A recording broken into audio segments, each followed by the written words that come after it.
歡迎收睇財經 Recap， 一個快速幫你歸納有咩財金新聞嘅節目。希望大家俾個 like 同睇晒成條片，多謝支持。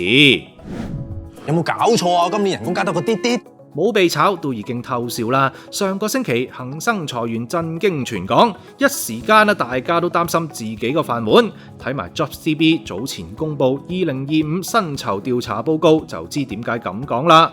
佢哋用網上問卷形式訪問咗2771人，今年打工仔平均加薪幅度係 2.2%， 比舊年跌咗1個百分點啊。52%受訪者有人工加，少咗5個百分點。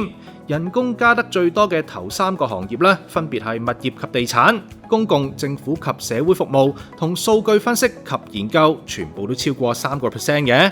68%人有花紅或者雙糧，少咗5個百分點，平均花紅係 1.3 個月，少咗 0.1 個月。花紅少咗，但滿意嘅人咧就有 31%， 升咗3%，反映打工仔對花紅期望降低咗啊！咁打工除咗人工，仲有前景嘅，47%打工仔就對就業市場前景感到悲觀啦，按年大增11個百分點，更加有74%嘅打工仔喺過去1年曾經擔心過會失業，主要原因咧係香港經濟放緩、地區或者環球經濟放緩同從事嘅行業不景氣。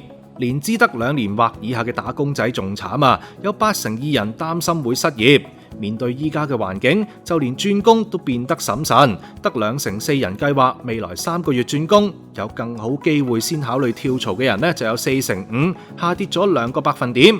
4%打工仔就話，就算人工低過市場水平，都會選擇接受。當中最大嘅憂慮呢，都係經濟下行，令到工作選擇減少啦。打工仔有以上擔心都唔係冇道理㗎，相信做飲食同零售嘅打工仔直頭感到殺到埋身添啊！網民之前估有機會執笠嘅大班，最新就被指旺角分店自1月起欠租啦。業主世傑置業上個禮拜4入稟高院追討租金同雜費，一共402000蚊，同要求收返鋪位。入稟狀就話，24年11月同被告簽咗3年租約㗎，月租95000蚊，但被告今年1月起就欠租，連埋差餉利息一共40萬，出過2次律師信都追唔到租，所以入稟。其實早前大班喺太子同荃灣嘅分店都已經執咗，全港剩返16間分店。早前更加傳出佢哋拖糧同強積金，當時大班就話因為內部操作出錯，公司要花時間修正系統同核數，令到出糧有少少遲咁啦。至於分店執就係正常嘅商業決定，批評網民講法不負責任啊！而被指拖欠幾十個員工強積金供款嘅 Red MR 亦都被積金局入稟區院，向 Red MR 母公司 BMA Catering Management 追討舊年9至12月拖欠嘅強積金供款同附加費，一共206000蚊。積金局之前話 BMA Catering Management 由舊年2月到10月，一共欠供70個員工嘅強積金，涉及113萬。BMA 亦都未為50個員工供舊年11月到今年4月嘅強積金，涉及60萬㗎。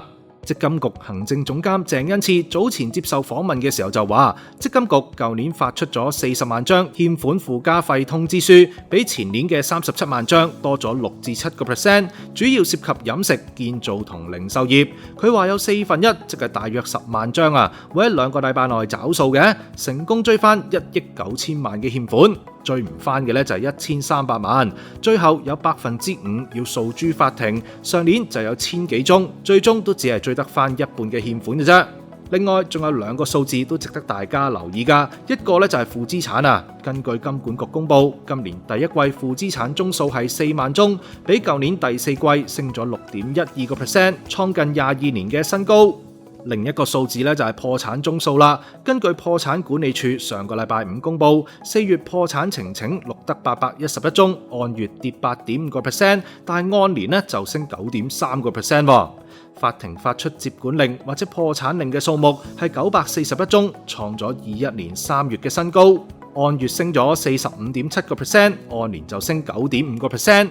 期內強制清盤呈請錄得61宗，按月跌8.96%，按年就跌7.6%。但係法院發出清盤令數目就有66宗，按月升22.2%，按年更加急升73%啊！睇完以上嘅新聞同數據，大家都可能會驚一驚㗎。不過香港依家咧就好似平行時空咁噃，另一邊嘅新聞又話你知個市好似又唔係咁差咁噃。先睇股市啊，最近恒指重上23,000點，企業排住隊嚟香港上市。根據港交所嘅數據，截至4月底，排隊上市嘅企業超過130間，中國企業佔咗70%。之前咧就有滬上阿姨、綠茶集團，聽日咧就有寧德時代上市啦，係今年全球最大嘅 IPO 之一。財政司司長陳茂波就喺網誌話，新股市場咧非常暢旺，香港今年新股集資額累計超過咗600億，比舊年同期多超過6倍，融資規模暫居全球首位啊！樓市嗰邊交投就同樣活躍，新地西沙新盤 Sierra C 次輪賣376伙，都即日一飆升，帶動過去週末新盤市場咧錄得437宗成交，比上個星期51宗大升7.6倍。Sierra C 兩期開售已經賣出大約1300伙㗎啦。可能你會話西沙新樓1萬蚊尺，梗係一飆清到啦，但最平都要300幾萬一個單位喎。至於政府大搞嘅旅遊經濟，今年頭4個月訪港旅客量咧都有1600萬人次，按年升咗1成啊！主力咧繼續係內地旅客㗎，但非內地旅客都升咗1.7%，去到401萬。澳洲旅客更加增長超過3成，情況咧似乎有所好轉噃。